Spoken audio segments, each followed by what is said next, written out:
Let's get you the latest with Pakistan opening fire across line of control with India retaliating. This is the latest that we have for you. Breaking news coming in regard to firing that has been reported along the line of control overnight. It was Pakistan that initiated this firing and India responded and retaliated to the firing. There has been exchange of fire along the line of control. This comes really at a time when India doubles down on its decision to indefinitely suspend the Indus water treaty. Do remember, India has come up with 7 steps in order to retaliate against these are measures after the attack that took place in Pahalgam. We have our colleague Shiv joining us on the phone line. Shiv joining us live from Kashmir. Shiv, what has happened overnight? We just saw and heard those shots being fired. Is this routine, or is this something that, of course, is going to be looked at more seriously given what really took place on Tuesday after those attacks that took place in Pahalgam?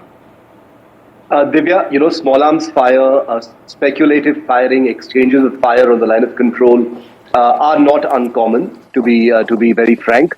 But in the context of them happening, early this morning, I understand they happened around 1 a.m.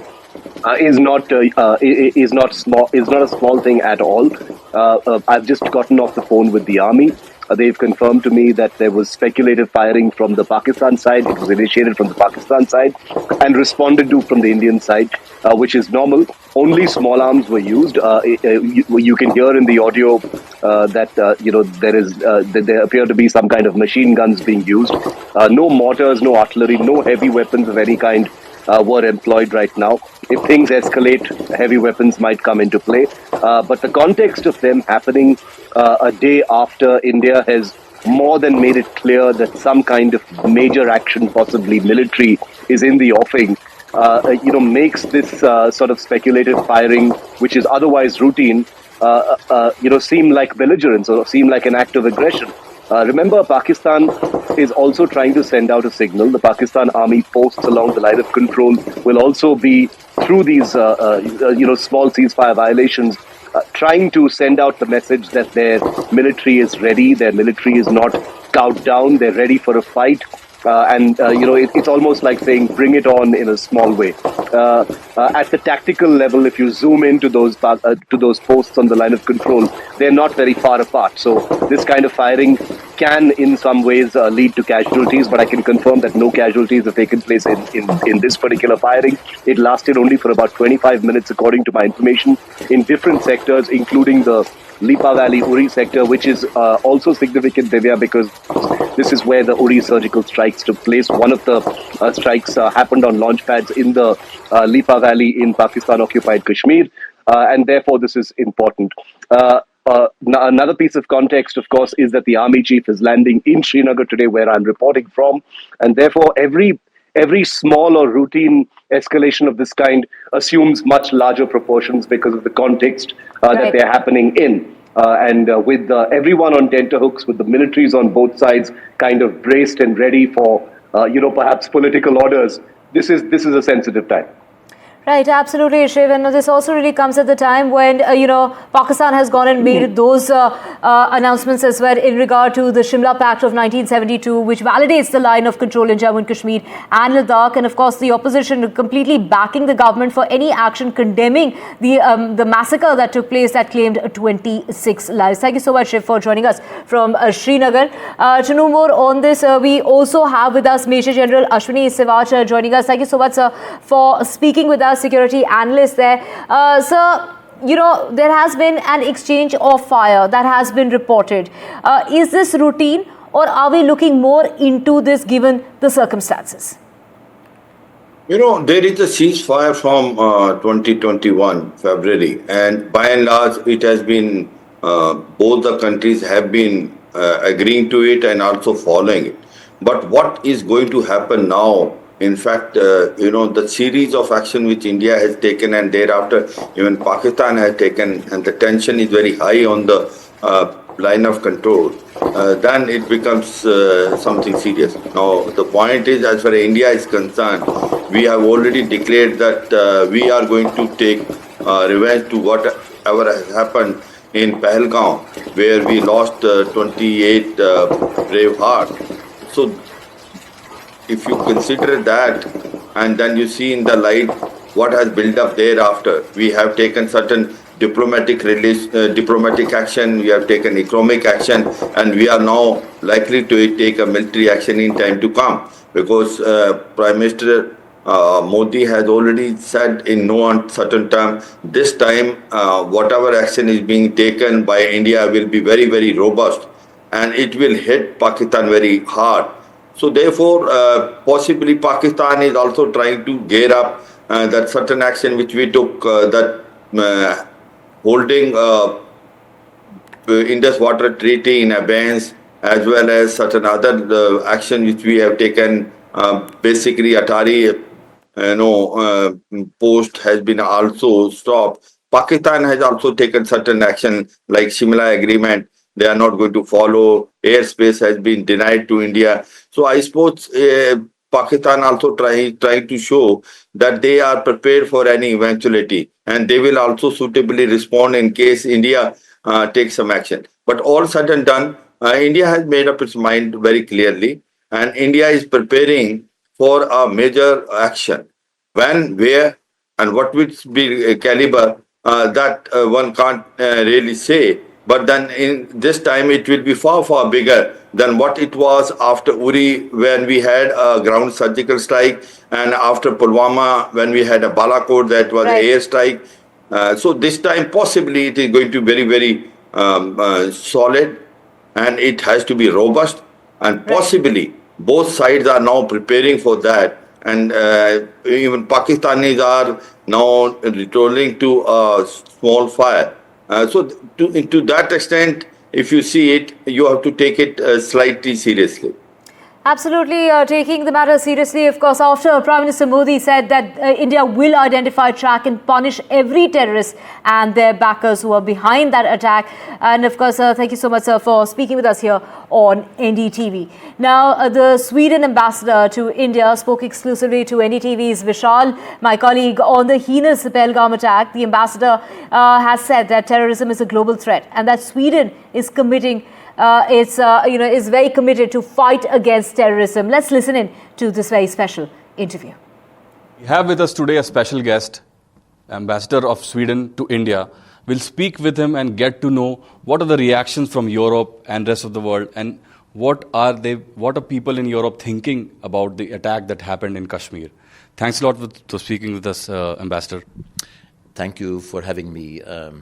We are appalled and we are saddened by the devastating number of lives that were lost on the 22nd of April in this heinous terrorist attack. It actually serves as a reminder to all of us. I think that the threat from terrorism, that is global, of course, that is a threat to peace, to security, and to humanity. And that was shown on the 22nd of April in Kashmir. So when it comes to hunting down the terrorists and stuff like that, many countries have extended their helping hand. Will there be some cooperation between India and Sweden on that level? If not, what kind of cooperation can India look forward to from its European partners? Very early on, when these horrible news reached us, the first thing we do, of course, at such a moment is our thoughts go to the families of the victims. Our thoughts go to the people of India and to the government of India.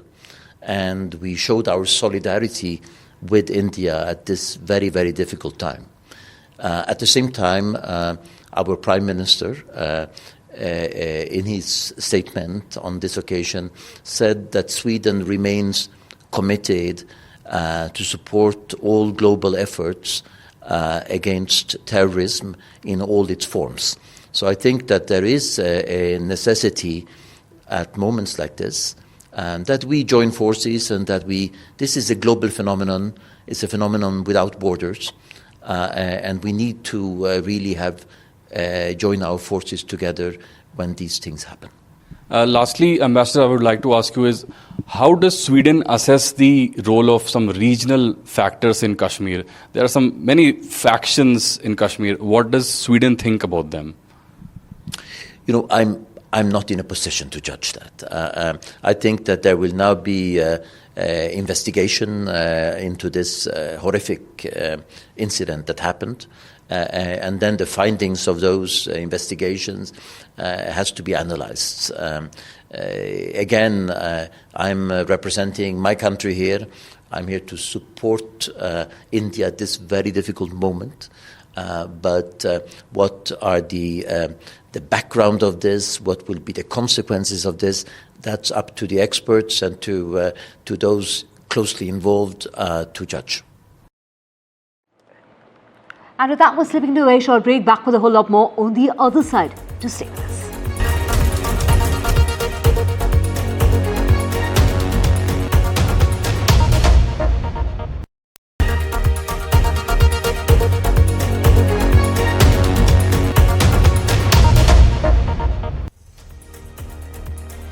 Welcome back. Let's get you more international news, and this is in regard to US President Donald Trump, who's claimed that fresh trade talks were held with China on Thursday, despite Beijing firmly denying any such negotiations.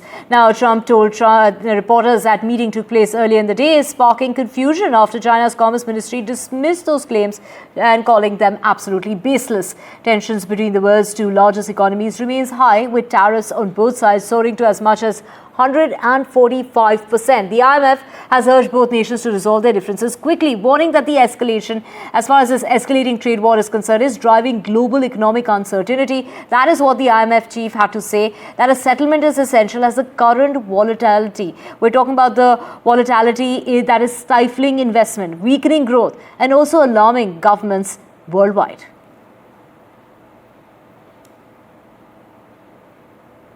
And US President Donald Trump has expressed rare public frustration with Russian President Vladimir Putin, saying he's not happy with the deadly strike that took place in Kyiv that killed at least 12 people overnight. Now, Trump has gone on to say it was absolutely unnecessary, urged Putin to stop, saying that the timing was very bad. He also went on to say that 5,000 soldiers are dying every week. Let's get the peace deal done. That is the message that he put out, while, not really talking about any kind of action that would be taken against Putin. So this really comes at a time when Trump went on to say that it seems like Russia is ready for a peace deal with Ukraine.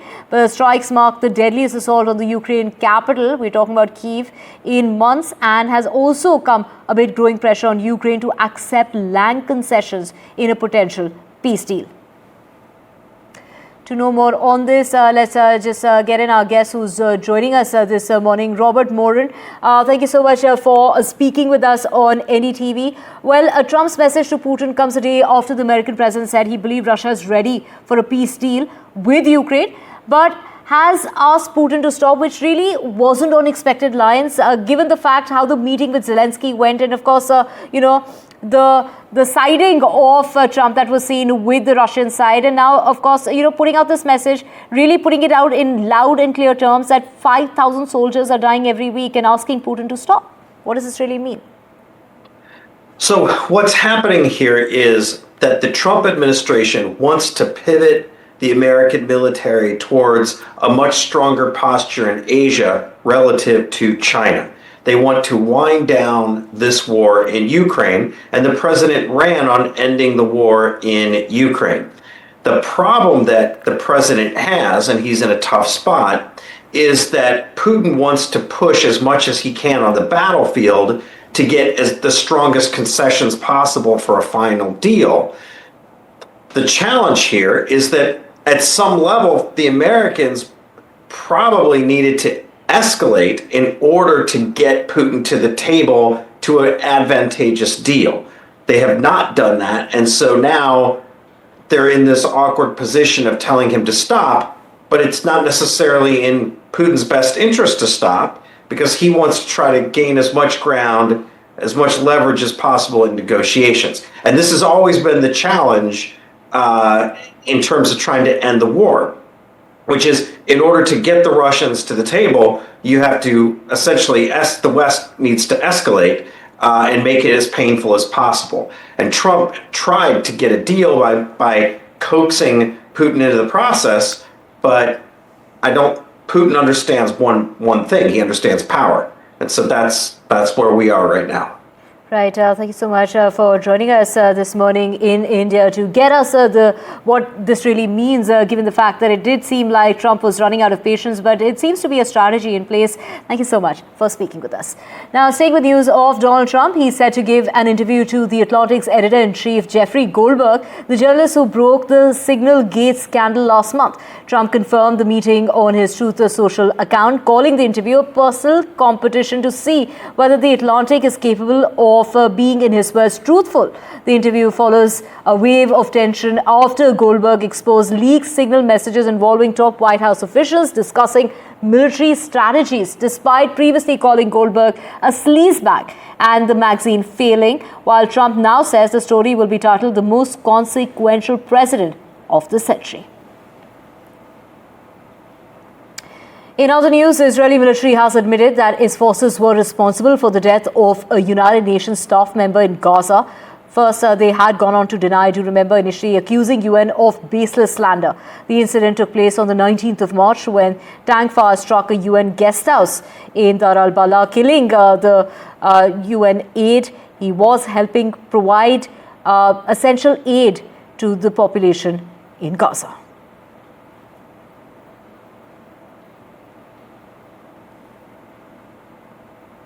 Let's get you news coming in from Canada, and it's Canada's Prime Minister Mark Carney who has confirmed that US President Donald Trump raised the idea of making Canada the 51st state during a phone call that took place in March on the 28th. Trump, that is what Carney said, that he did bring it up all the time. But of course, what was really made clear to the US president was that it'll never happen. It's absolutely impossible. The revelation comes just days ahead of elections that are going to be taking place in Canada, where Trump's trade war and repeated annexation comments have become key issues. The US president has imposed 25% tariffs on Canadian-made cars and reintroduced duties. These are duties on steel as well as aluminium, fueling economic anxiety. And this really comes at a time when elections are really around the corner, taking place on Monday, despite claiming, these are basically Trump's influence that's looming large over the race. Both Carney and the Conservative leader have promised to stand firm against the pressure that the United States seems to be throwing its way. Now, more than 7 million Canadians have already voted early, with polls showing a tight race between the two leading parties. But this revelation coming out just ahead of the elections, with Mark Carney saying that he hasn't agreed to those terms. In fact, he said it in a loud and clear message that is absolutely impossible, that Canada would become the 51st state of the United States, something that kept coming up in a conversation that he had with US President Donald Trump on the 28th of March. So, of course, to get you more details on what this really means in terms of elections that are coming up just on Monday, of course, Carney also said the president said a lot of things, but the essence of the discussion and where we moved the conversation to exactly is what he really ended up saying was that he said that this was never going to happen. This was absolutely impossible, and that is the revelation that he's gone ahead and made. So, of course, Carney, they're saying that we had discussions as sovereign nations. We agreed as sovereign nations that these negotiations will begin after elections take place. But of course, point blank, he went on to tell Donald Trump that Canada is not going to become a part of the United States. It's not going to become its 51st state. My colleague Maha Siddiqui joining us from Vancouver to get us the very latest when it comes to the elections that are going to take place in Canada on Monday. But before that, this is a revelation that's come about. Mark Carney there perhaps trying to win some brownie points before elections. But we do know that 7 million Canadians have already cast their vote. Yes, absolutely, Divya. And much of the narrative around Mark Carney has been built around the fact that he is one person who can take on US President Donald Trump in a firm manner. And this revelation that Donald Trump did bring up the 51st state matter with Mark Carney can go either way for him, though his office was quick to clarify and reveal for the first time that issue was brought up, and that he did say that never has Canada thought of this, never will this ever be an issue on the table between US and Canada. So his office has clarified that he took a firm stand on the matter and only then continued his conversation with the US President Donald Trump. But this revelation was not made even by US President Donald Trump in his statement about the phone conversation on the 28th of March between Mark Carney and himself, in which he showed a respect for the office of the Prime Minister of Canada, because remember, before that he had been referring to the Canadian Prime Minister's position as the Governor of Canada, and there was no mention of the 51st state of as well. So this is one of the crucial aspects now that has come to the fore. However, Mark Carney's office has been clarifying that he took a firm stand on the matter, Divya. Right. Thank you so much, Maha, for joining us with those details from Vancouver. We will keep tracking the elections coming up in Canada on Monday. We will keep coming back to you for more on that. Moving on now, let's get you news coming in from, this is in regard to France. A teenager has died and 3 others have been injured following a stabbing that took place at a private school. Authorities have said that the suspect, reportedly another student, was restrained by a teacher and arrested at the scene.